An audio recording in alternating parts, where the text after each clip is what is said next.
bem-vindos ao Café Filosófico, um programa que traz reflexões sobre assuntos da vida cotidiana e do mundo das ideias, sobre a ótica da filosofia e de várias áreas do conhecimento.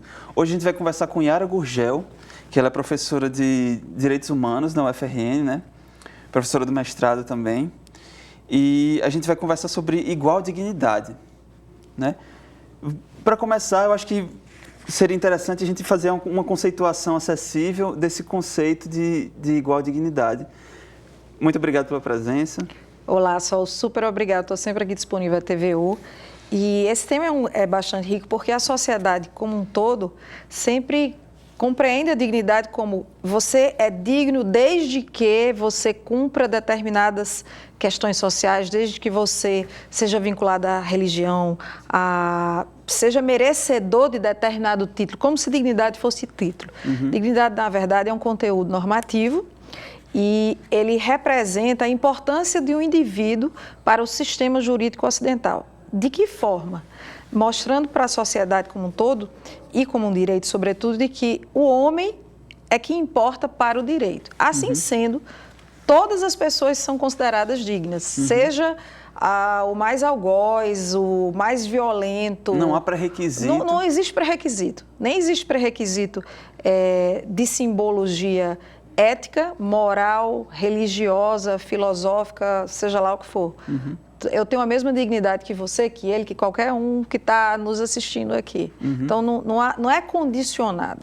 E a partir do momento que a gente não condiciona a dignidade, e a dignidade é fundamento dos direitos fundamentais, inclusive do direito geral de liberdade, então todas as pessoas têm a mesma dignidade, todas as pessoas têm igual dignidade. Esse é o ponto de partida dos direitos fundamentais e dos direitos humanos também. Que é uma coisa que é anterior, inclusive, à existência do Estado, né? Essa noção da dignidade de todos os indivíduos. A perspectiva que a gente tem de dignidade, ela é do tempo dos gregos, mas o que existia era que a dignidade ela era condicionada, então era atributo aos reis, aos filósofos, aos escravos, eles não tinham dignidade.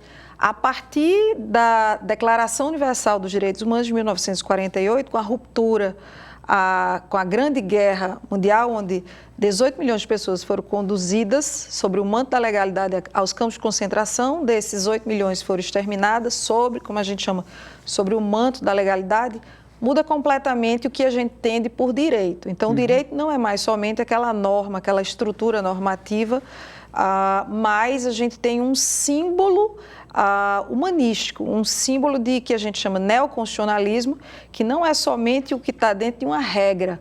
A gente passa a ter uma norma que se chama princípios e dentro desse princípio, dessa estrutura normativa, onde se junta aí essas regras, essa positivação que é a Constituição, lei ordinária, lei extraordinária, etc., a gente tem também os princípios, que esses princípios é que vão determinar uma proteção ao homem. E aí, com a declaração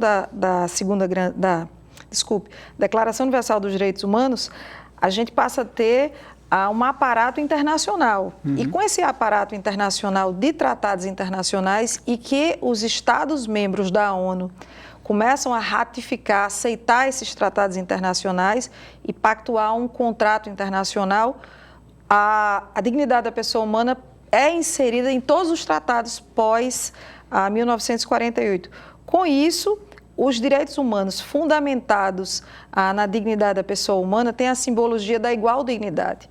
Então, a partir de 1948 é que a gente fala realmente em dignidade da pessoa humana como conteúdo normativo. Então, anterior a isso, a gente tinha, sim, o viés da dignidade da pessoa humana, mas não nessa simbologia de igual dignidade, ser ofertada para todo sujeito de direito, todo aquele que é considerado sujeito de direito.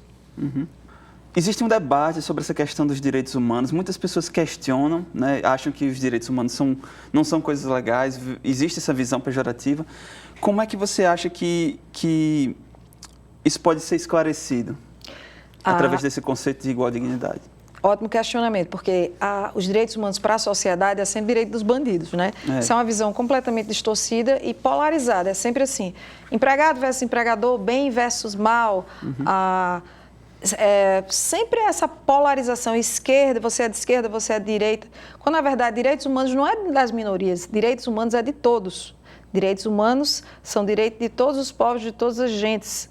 Então, são ofertados de uma forma equivalente para todas as pessoas dentro do globo. Uhum. A condição para isso é que a pessoa seja viva, a pessoa esteja viva, é a condição humana.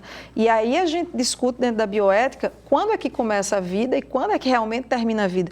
Porque quando você define quando que se inicia e quando se termina, é quando realmente a pessoa é detentor dessa dignidade da pessoa humana e, portanto, dos direitos humanos. Então, por exemplo, uma temática, a questão do aborto, quando que se começa a vida, quando que esse indivíduo é considerado sujeito de direito. Uhum. A partir do momento que ele for considerado sujeito de direito, para a gente poder ofertar direitos humanos e direitos fundamentais no campo interno e direitos humanos no campo internacional, é quando o Estado-membro ele considera aquele ser um ser de direito, um sujeito de direito. Uhum. Então, a título de exemplo, nos Estados Unidos se considera sujeito de direito a partir da 16ª semana.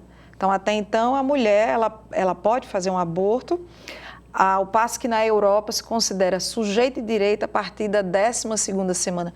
Então, a gente vai sempre ter aí uma polarização entre dois direitos, no caso, dois direitos humanos, o direito à vida do nascituro versus ao direito da liberdade. E uma fundamentada, eu acho que na questão neurológica, isso. Né? E ambas fundamentadas na dignidade, porque quando a gente pensa em direito à vida, a gente está falando de alguém que é considerado digno para o direito. Uhum. Na hora que você é considerado digno para o direito, necessariamente o Estado ele precisa lhe proteger. Então, é aí que ele coíbe, no caso específico que a gente está falando aqui do aborto, o não aborto. Enquanto que ele não for considerado sujeito de direito, sim é permitido essa liberdade ou não de gestação para a mulher. Tem um caso que eu me recordo de um falando sobre essa questão do direito, né, do começo e do final da vida. Existem os testamentos, né, que eles fazem, talvez seja uma forma de se perpetuar o direito do indivíduo um pouco mais além do fim da vida dele. Um exemplo disso é um homem, eu acho que no Reino Unido, que ele era gigante. E aí os cientistas queriam ele para pesquisa, o corpo dele, quando ele morresse. E ele, na verdade, achou isso um desrespeito à dignidade dele e escreveu uma solicitação pedindo que, quando ele morresse, que fosse fechado num caixão de chumbo, não me recordo o nome dele agora, e fosse atirado ao mar e tal, não sei o quê. No fim das contas, ele não conseguiu, né? E usaram o corpo dele? No final das contas, o corpo dele foi usado, mas essa questão da persistência dos direitos, né? O testamento, ele garante a pessoa direitos para além da vida dela? Como é que fica isso? Existe o direito à privacidade, que o direito à privacidade ela não se limita somente enquanto à vida, porque o direito à minha privacidade, eu e Yara Gurgel, ela também está relacionada às questões das pessoas que estão relacionadas a mim. Uhum. Isso entra num ponto. Você falou, por exemplo, a autobiografia, as biografias, né? As biografias, as publicações... Que um biógrafo faz de uma que alguém pessoa. faz, biografia que seja possível você dar publicidade ou não, e não necessariamente essa biografia vai denegrir a imagem de alguém, mas o direito à privacidade desse alguém que está sendo escrito, que está se dando publicidade sobre a sua vida íntima, ele está tendo a privacidade evadida, né? E isso esbarra com a liberdade de expressão, por exemplo, a liberdade de expressão e a liberdade de informação da própria sociedade. O Supremo Tribunal Federal chegou a decidir uma questão, foi com relação ao caso Roberto Carlos, que Sim. a gente chama, a biografia dele, e terminou realmente dando prioridade ao direito de expressão e o direito de informação. E ficou do lado o direito de privacidade, no caso do cantor. Ou seja, a liberdade de expressão do biógrafo superou a privacidade o direito de privacidade, exatamente. E é curioso porque a gente sempre vai achar que diz respeito ao maior número de pessoas. Não é porque o maior número de pessoas teriam a informação sobre a vida desse cantor. Não é nada disso. É realmente qual é o peso que a liberdade, que o direito de liberdade realmente de expressão tem sobre o caso específico, o caso em si, no caso era Roberto Carlos, sobre o direito de privacidade dele. Uhum. Então, para a Suprema Corte brasileira, prevalece realmente o direito à expressão. Não significa dizer que todos os casos vão cair, realmente vão ser vistos da mesma forma. Isso aí é a casuística que vai se dizer. E então, uma dessas visões interessantes que tem realmente é essa, que não é pelo fato de ser o maior número de pessoas que vai abranger. A gente não utiliza a teoria utilitarista que preza qual é o benefício que a maior coletividade vai ter em detrimento de algum sujeito de direito. Não. A visão realmente do direito é uma visão kantiliana, é uma visão que parte do pressuposto da ideia de Kant, que você não pode ser instrumentalizado. E você não pode ser instrumentalizado nem por si próprio. Esse é um pressuposto básico que a gente tem, a não instrumentalização do próprio indivíduo. Por isso que o Estado ele precisa proteger esse indivíduo contra si próprio em determinadas situações. Exemplo, é o caso de você tentar... O suicídio é um crime por causa disso, né? O suicídio, a situação da eutanásia. Então, você realmente retirar, vender um órgão, você está em... Mesmo que seja seu. Mesmo que seja seu. Então, existe também esse limite à própria dignidade. Então, eu tenho a principal expressão da dignidade é a autonomia individual, é a liberdade que eu vou ter, mas, por outro lado, eu tenho a dignidade heterônima que a gente chama, é a obrigação que esse Estado de Direito tem de lhe proteger. Ele tem de lhe proteger contra seus próprios atos. É o que a gente vai chamar aí de dignidade contra a dignidade do próprio indivíduo. Uma questão talvez que seja notória é que não existe pré-requisito para a dignidade do indivíduo, né? No entanto, a gente vê várias pessoas numa situação completamente indigna, né? Por que isso acontece, né? Talvez por discriminação, mas como é que dá para refletir sobre isso? Vamos lá, o primeiro ponto. Na hora que o Estado de Direito, e o Brasil é um Estado de Direito, ele determina como fundamento da Constituição Federal a dignidade da pessoa humana, ele necessariamente vai respeitar determinados direitos. Então, quando você fez a questão, as pessoas se colocam em situações, na verdade, as pessoas, não é que elas se colocam em situações por vontade própria, por uma estrutura social e econômica. E aí isso remete ao ponto de quais são os direitos que necessariamente o Estado precisa respeitar. O ponto de partida que a gente tem é conteúdo da dignidade da pessoa humana, porque dentro dos direitos fundamentais eu tenho um leque de direitos que vão se esbarrar. E a gente tem que levar em conta que os direitos também dependem de orçamentos. Super recente é a temática em cima da questão da educação, que o nosso presidente está tentando diminuir o orçamento por questões contingenciais. Enquanto que a educação é um direito previsto, né? A educação é um direito fundamental. É um direito dentro do conteúdo, dentro do núcleo rígido que a gente tem da dignidade da pessoa humana e que não pode ser flexibilizado. A gente pode flexibilizar outros direitos, mas saúde, segurança, moradia, alimentação saudável e educação é impossível. A gente não pode pensar em democracia sem educação. Então, tem uma frase bem clássica que a gente tem, que diz assim: não há direitos humanos sem democracia, não há democracia sem direitos humanos. E quando a gente pensa em direitos humanos, a gente está fazendo referência aos direitos civis e políticos, assim como os direitos econômicos, sociais e culturais, os civis e políticos, esses relacionados à liberdade. E os econômicos, sociais e culturais, esses que necessariamente precisam de orçamentos, mas precisam também que o Estado cumpra essa obrigação de fazer, eles invistam. E aí entra dentro da questão da educação. Então, o presidente, ele peca quando ele desrespeita um tratado internacional que obriga a progressividade dos direitos de segunda dimensão, no caso especificamente o direito à educação. Então, ele vai colocar a sociedade numa situação que a gente chama, até de uma forma vulgar, uma situação indigna. Você vai mexer com a questão da educação, então não se mexe com a questão da educação, a gente só mexe para progredir, para alavancar essa educação. Então, realmente é preciso que a sociedade entenda por que não pode ser desrespeitado o mínimo orçamentário que é destinado para as universidades públicas.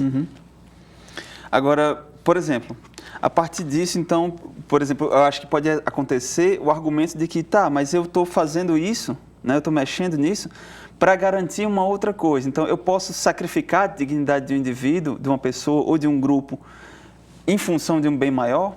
Né? Isso é legal? Como é que isso funciona? Ótimo.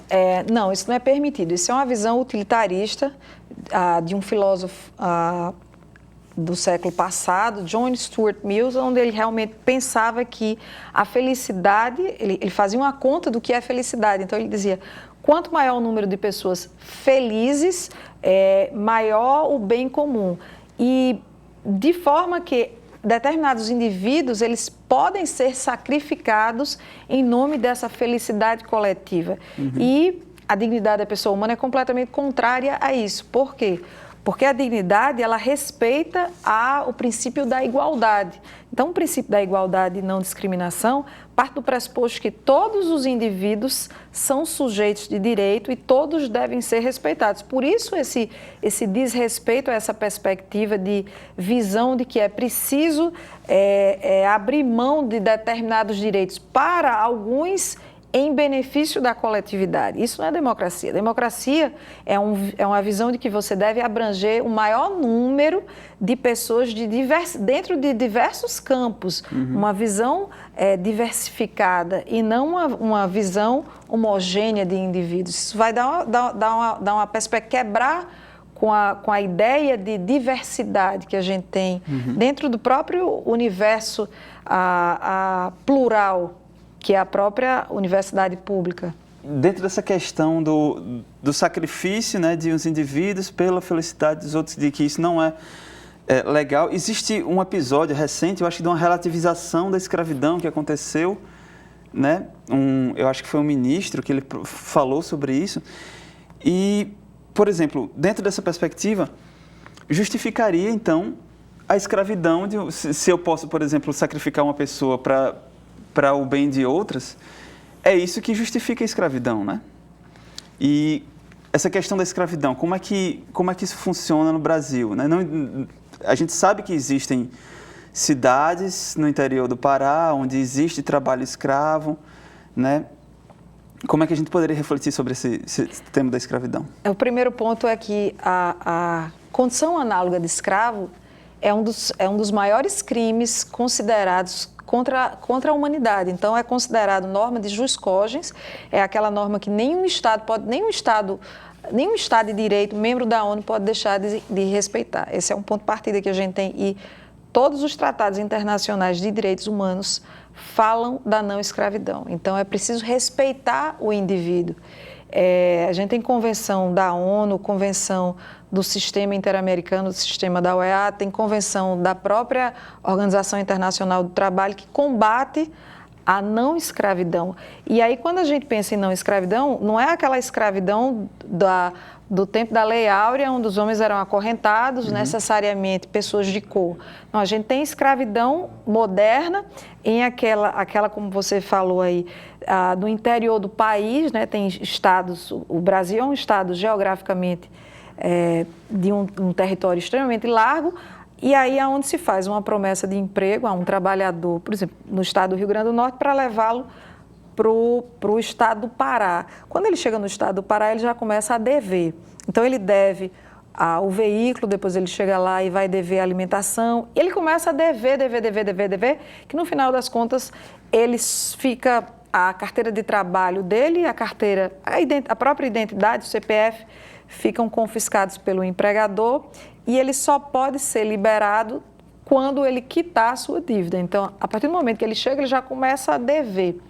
Essa é uma forma de escravidão moderna que a gente tem. Mas a escravidão moderna não acontece só, como eu disse, no ambiente rural, acontece também no ambiente urbano, nas grandes cidades. No estado de São Paulo, a gente encontra situações dos bolivianos, situações dos imigrantes, e muitas vezes imigrantes ilegais em que têm medo realmente de fazer a denúncia para a Polícia Federal e ficam reféns daquelas grandes empresas. Hoje a gente tem problemas com relação ao fast fashion, empresas de produção em escala e que contratam determinados trabalhadores migrantes para trabalharem sobre uma jornada de 14, 16 horas por dia e que eles eles moram, habitam no mesmo ambiente de trabalho em condições insalubres. Isso é considerado, portanto, trabalho em condição análoga de escravo. O Estado brasileiro já foi responsabilizado internacionalmente, tanto no campo da ONU quanto no campo da OIT, por essa situação. Uhum. A pergunta agora é, existe alguma situação onde o indivíduo ele não cabe a ele dignidade alguma? Né? Tem algum momento onde, por exemplo, no caso, o imigrante, ele não merece dignidade? Né?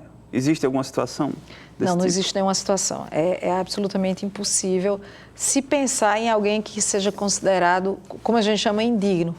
Por quê? Porque na hora que você nasce, você já passa a ser sujeito de direito daquele Estado onde você nasceu. Então, esse Estado necessariamente precisa lhe respeitar. E aí nós temos a proteção do próprio Estado e nós temos também a proteção internacional através das organizações internacionais. Então, não existe nenhuma possibilidade em que alguém perca a sua dignidade espontaneamente ou por própria omissão do Estado. Todas as pessoas, obrigatoriamente, necessariamente, elas são consideradas dignas e o Estado de Direito, ele precisa realmente respeitar a sua dignidade. No entanto, existem alguns lugares, alguns países, alguns estados, onde existe a pena de morte, né? Aí, como é que fica essa questão da dignidade nesses lugares? Por exemplo, às vezes até um estrangeiro, como aconteceu com os brasileiros que foram para a Indonésia, se não me engano, eles foram condenados lá e não houve nada que o Brasil pudesse fazer por esses indivíduos, né? Essa é uma situação aconteceu da seguinte forma. Foi um surfista que ele fez tráfico de drogas, né? A Indonésia, ela tem como pena capital, realmente, o tráfico de drogas leva até a pena capital. O crime foi cometido dentro desse território e terminou, mesmo a diplomacia brasileira não conseguiu evitar que esse brasileiro fosse condenado à pena de morte.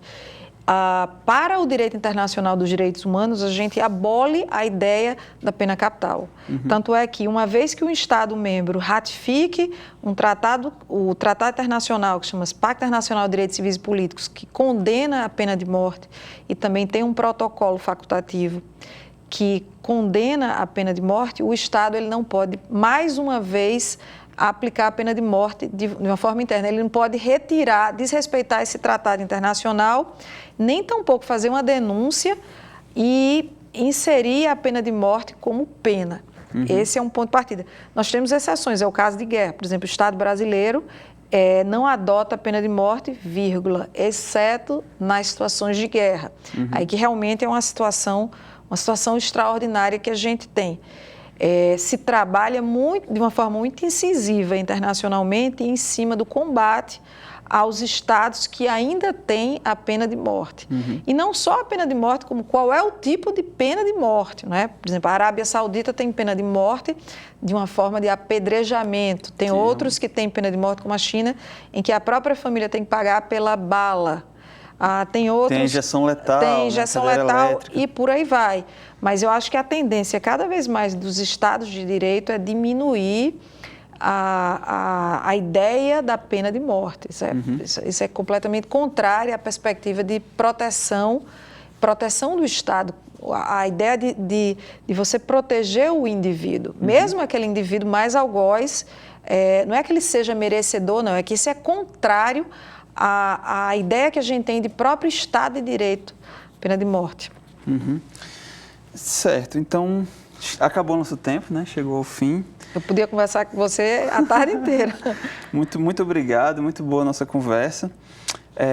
Esse foi o Café Filosófico, a gente conversou com Yara Gurgel sobre igual dignidade. Né? O Café Filosófico ele é um projeto de extensão vinculado ao Grupo de Estudos de Metafísica e Tradição da UFRN, em parceria com a TVU e com a Rádio Universitária. E nas redes sociais, se você quiser encontrar a gente está no Facebook como Café Filosófico UFRN e no YouTube, onde você pode encontrar vários dos nossos programas. O nosso canal é Café Filosófico TVU. Até a próxima.